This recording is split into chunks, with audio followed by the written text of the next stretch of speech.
tayo nga ang tumutulong na ating panagagalit. Nakapagbigay na tayo ng isang buwang renta. Ngayon, kung di sila magbago, eh dito tayo umalis. Puro bigati ng mga kliyente natin. Kaya kailangan mabilis ang trabaho. Si Madam J, siya yung pinakamalaki nating kliyente. Hindi kita piniling mayor na alam kong mahina ka. Isang sumpa ang naging miyembro ako ng pamilyang ito na magkaroon ako ng isang ama na katulad mo na walang puso! Masyado ka suwail. Umalis ka na, huwag ka nang babalik dito. Nandito si Olive Guerrero. Kailangan ko ang tulong ninyo. Plano nilang kunin at pabagsakin ang lahat ng negosyo ninyo. Natatakot sila sa kapangyarihan ng mga Montenegro. Kaya plano nilang ipatumba kayo sa NADCOM. Bakit naman tayo maniniwala dito? Baka mamaya pinaiikot lang tayo niyan. Bakit mo sinasabi sa amin to? Gusto kong labanan at pabagsakin ang mga gerero.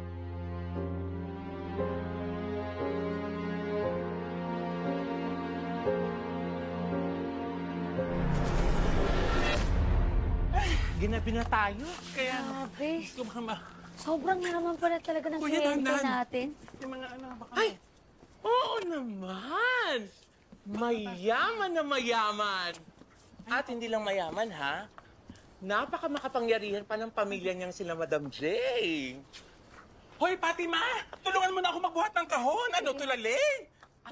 Ay, ano ba yun, kuya? Oh, Baka mabasag. Ang tagal nyo! Kanina ko pa kayo hinihintay! Asan na? Madam, andyan na! Eto na ba? Ay, excited na ako. O, dali. Pasok nyo na yan, boys. Pasok nyo na yan. Ihanda ko yung mga merienda nyo, ha? Marami pa ba kayo ibababa? Meron ako doon. Double check na lang. Ibilisan nyo, dali na. Opo. Ayun ba, oh. Siya pala si Madam J. Yesterday once more, Madam J for short, Madam Jackie Guerrero, the First Lady of Manila! Yeah! Guerrero? Oh. Yung pamilya ng politiko? Ay, of course, darling. May iba ka pa bang kilalang gerero na ubod ng yaman? Sila lang. O, halika na, Fatima. Jessa! Fatima, double check mo ha, baka may mga naiwan. Ito lang kayo Ingatan mo, dinala baka may mo. manang mabasag. Nakakaloka to. Halika na, Fatima. Oh. Ano ba yan? Uy, Fatima! O, sumunod ka, ha? Uy.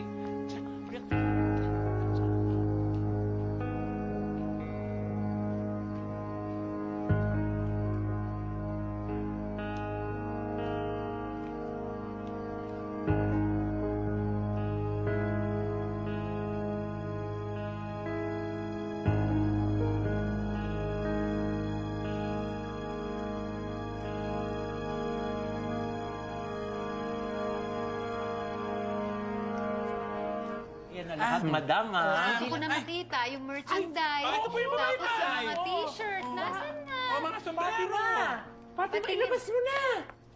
Uy, Fatima! Alak na na! Nani, ilabas mo na yung halap na ni madam. Oh, Tingin nga. oh. Yan, oh, Jessa, oh. Naku! Ay, Pasensya ka cute na, yan. madam, ha? Medyo slow yung bago naming assistant. Mukhang natutulala yata dito sa laki ng bahay mo. ay nako, basic. Maliit na bagay. Ito, oh.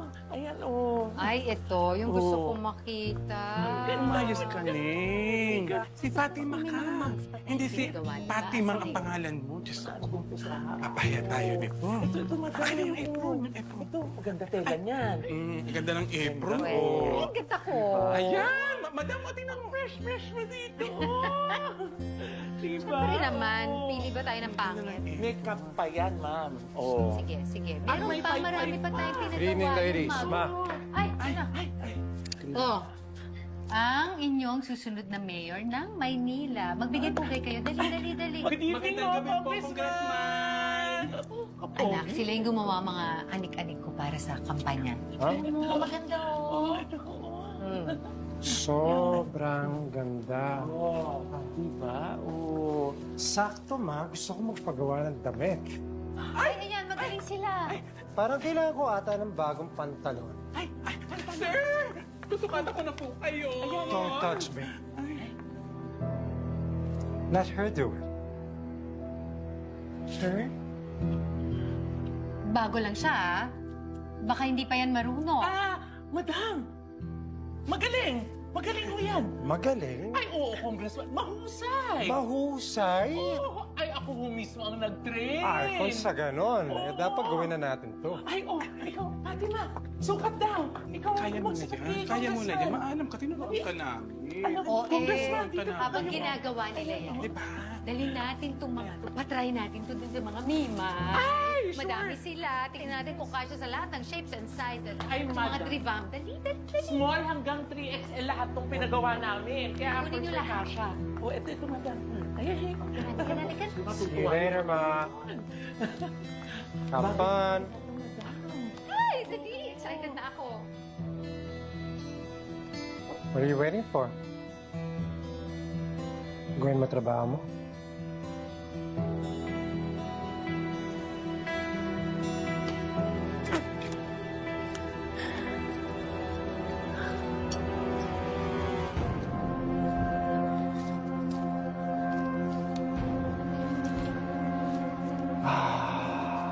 Finally, I have you all to myself.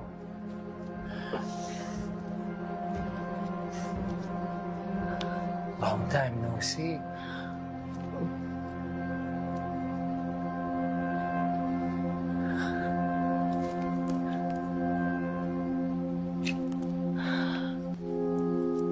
You done?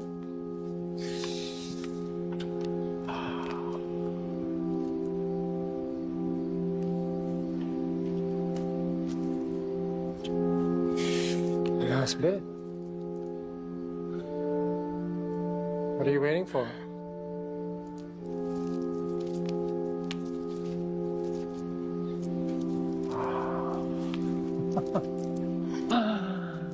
I know what you're doing here.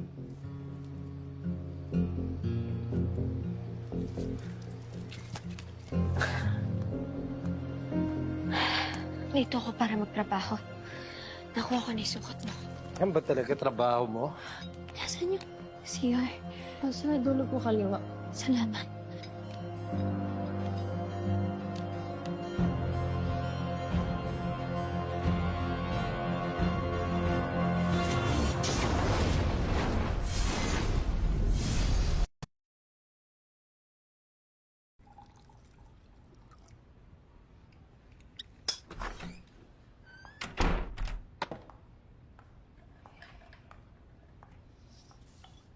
Alam kong hindi na babalik si Olivia.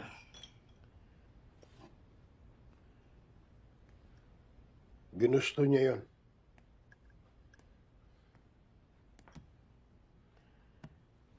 Umaasa ka bang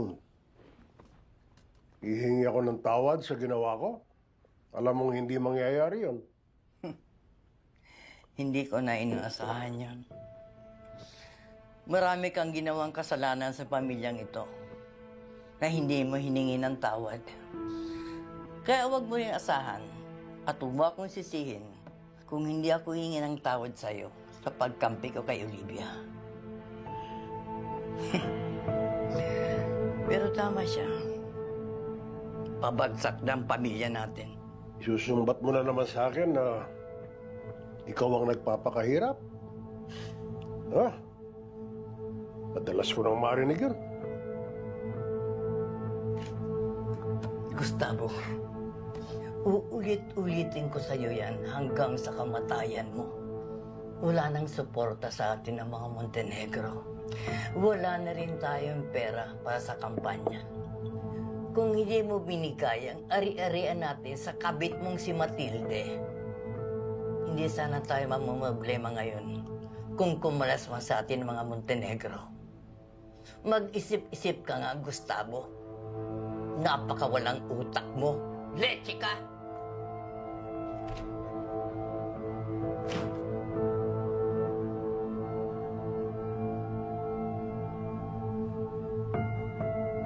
Ano pangalan mo?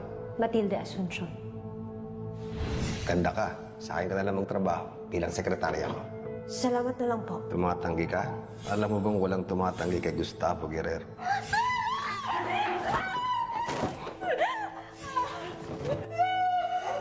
Nakasal ka na pala. Tulungan niyo ako! Pananagutan kita. Kaya kong iwan yung pamilya ko para sa'yo. buntis ka.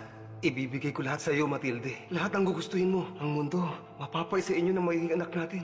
Pinapangako ko yan. Tony, lahat ng lupain na pagmamayari namin, tanggalin mo sa pangalan namin ni Pilar. Ipangalan mo kay Matilde Asuncion.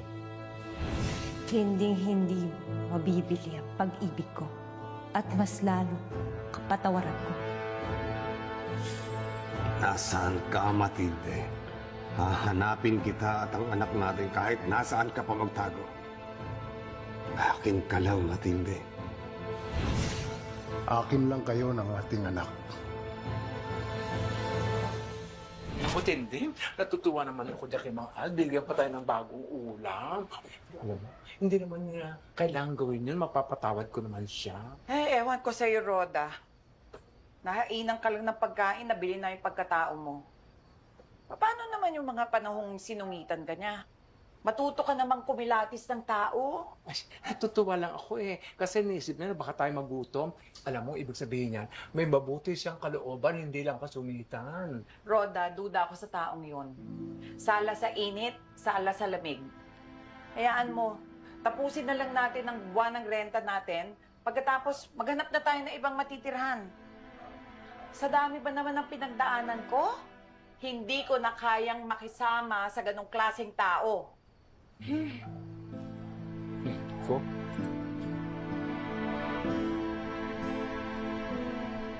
Kuya?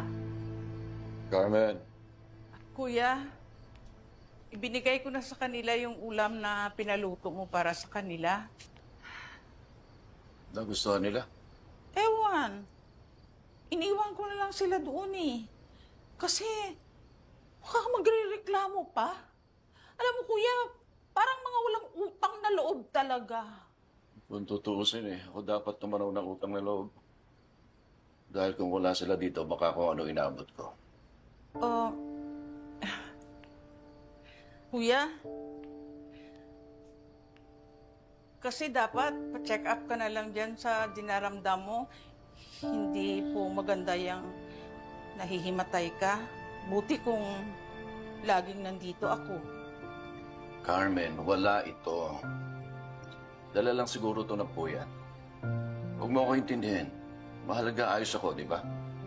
Sige na.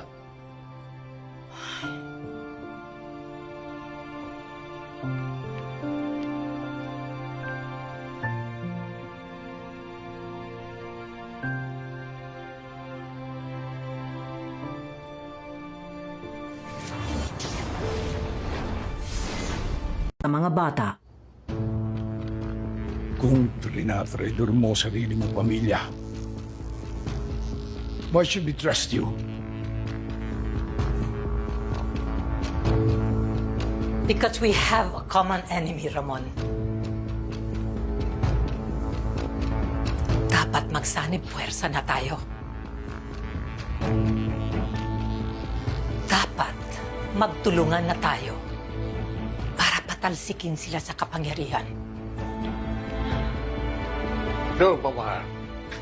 Ikaw na ang gusto kong pumalit kay Roberto. Alam ko yung husay at kakayahan. Pero kung tutulungan ka namin, handa ka ba sa eleksyon? Baka wala kang panahon, malapit na ang filing ng kandidatura. Matagal na akong handa, Don Julio. Matagal ko nang gustong maging mayor. Pero si Papa lang ang pumipigil sa pangarap ko. Pero si Papa, hindi ko kayang harapin na mag-isa ang pamilya ko.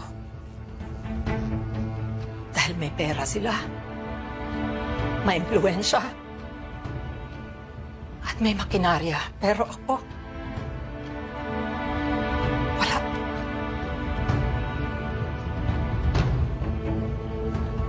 Pero sa tulong ninyo, kayang-kaya nating talunin sila Miguelito. Sabihin mo sa akin ang totoo, Olivia. May kinalaman ka ba sa dakang pagpatay kay Roberto?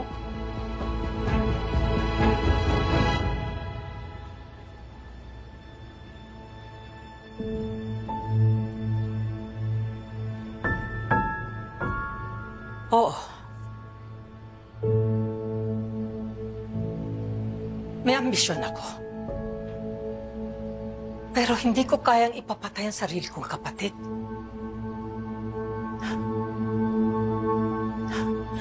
Andun kayo, Don Julio, nung mangyari yun. Nakita niyo naman na pati ako kamuntik pang mapahamak.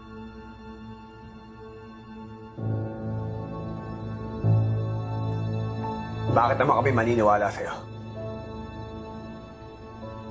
Kung nakuha mong traitor rin ang sarili mong pamilyang Guerrero, paano kami makakasiguro na hindi mo titraitor rin ng mga Montenegro?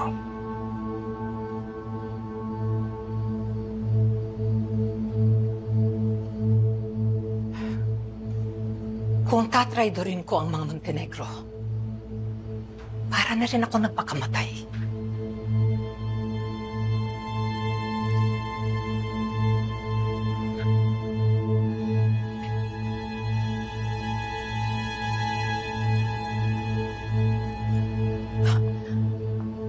Kung gusto niyong subukan ang katapatan ko, patakbuhin niyo si Tanggol. Siya ang magiging running mate ko. Siya ang magiging bise ko.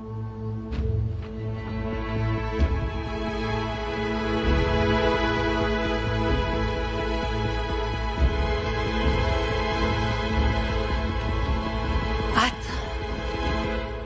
pag ako na ang naging mayor,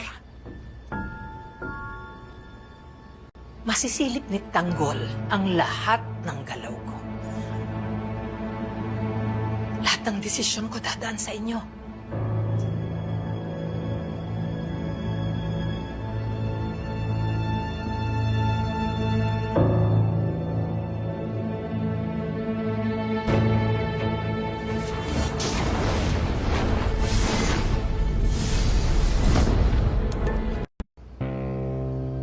Kung pera namin ang gagamitin mo para sa pagtakbo mo,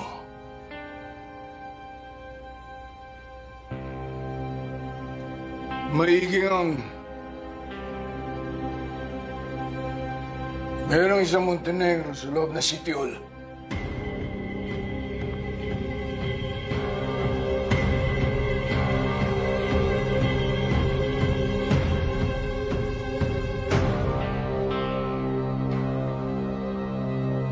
Hindi pa.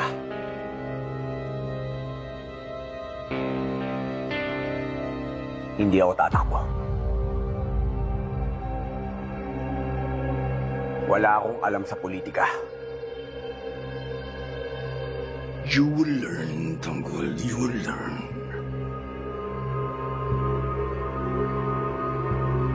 Marami naman tumatakbo dyan. Walang alam.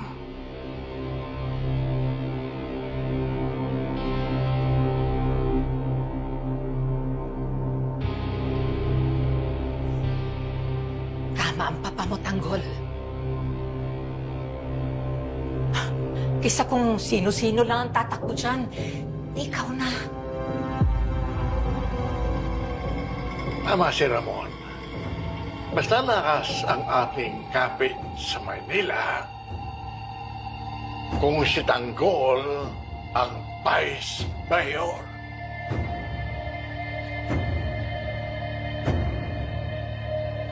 Pumapayag na ba kayo?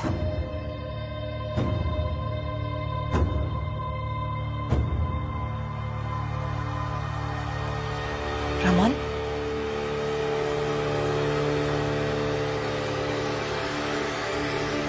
Tanggol.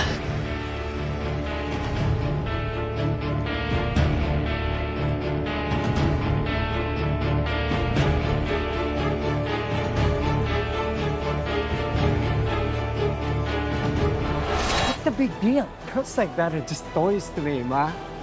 Oh, I'm sorry. Gusto mo makabawi? Anything. Niligawan mo si Fatima. Are you losing your mind? Makakatulong to sa kampanya mo. Sigurado ka bang gusto mo siya maging running mate? Ilala siya sa Quiapo na manggagancho. Mabuti kang siya ang bise ko. Walang kaalam-alam sa politika. Mas madali ko siyang mapapaikot. Baka mamaya niloloko lang tayo na. Kung ang pamilya niya nga, nakuha niyang tayo rin, tayo pa kaya? Kapag nakapwesto ka na, mapoprotektahan mo lahat ang negosyo ng mga Montenegro. Yun lang talaga ang dahilan para patakboy niyo ako. Hindi niyo iniisip ang kapakanan ng mga tao. Anong desisyon mo? FPJ Spot。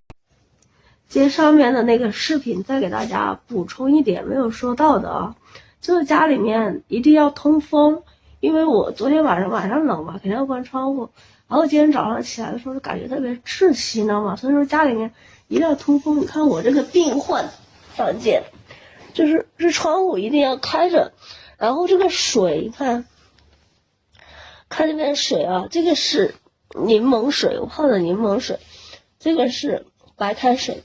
就是没有关系，就是你没有柠檬的话啊，就是现在不要，最好能不去市场就不去市场，因为太多人自己感染了不知道的。水一定要多喝，就像刚刚我那个壶啊，我一上午要喝那个2壶柠檬水，2壶那个大的那个水啊，不停的喝，然后喝了就会上厕所的，所以说在床上要把羽绒服穿上，因为你去上厕所的话。如果你把衣服脱了睡的话，会很冷啊，就那样冷热交替又会感冒。所以说，就是如果说你们病了，不是感染了的话，你们一定要把衣服穿上睡，因为本来盖一床薄的被子都可以啊，薄的都可以，就是一定要穿上，不要那个一冷一热的，这样就更会加重。多喝水，多通风，一定要通风，不要怕冷啊，就是。如果说不通风的话，这个咳嗽非常非常的这个窒息。还有就是因为这个抗原啊，它那个最先是检测不出来的。如果你感觉你有感冒的症状，提醒大家尽快跟家人分餐。就你觉得你有感冒的时候，尽快跟家人分餐，因为我已经把家里面的老人传染了。但是就是根据个人的这个抵抗力来看啊，如果说你发烧没有到这个就是38度以上，我都建议大家不要吃药，因为这个吃药的话，其实自己扛一下你的抵抗力，会进一步这个提升啊。戴这个口罩好窒息啊感觉，然后你的抵抗力会进一步提升。然后如果说你是用药打败了这个病毒的话，可能下一次你的那个抵抗力会更虚弱。昨天我没有办法，我是到39度5了，我才吃了1颗那个布洛芬啊，今天我就不吃了，因为我身边有朋友就是一直37度多，但是就一直没有吃药，自己扛了2天就扛过来了。所以说大家就是不用那么害怕啊，不用那么害怕，只要你没有烧到那么高的这样的一个温度的话，就证明你的这个抵抗力是可以的。因为抵抗力不好的话，就会烧到那个39度40度嘛，是不是？这个时候就要吃药了。然后就是买药啊，就是我跟大家一直讲的，就不要退药，吃不完，你买太多退烧药真的吃不完。但是有很多小地方的，现在可能还没有那个病毒还没到那种小地方的城市啊，县城这些，像我发了之后，就有人跟我讲不用买，药到处都有。提前准备着备一盒，退烧药是一定要有的，因为到时候你买不到了。现在成都各大药店，我们楼下的药店全都买不到，不管是退烧药还是这个感冒药啊。就说有备无患，在你还能买到的时候，赶紧去买一盒，不要买多了，买多了别人就买不到，不要抢，买一盒就可以了。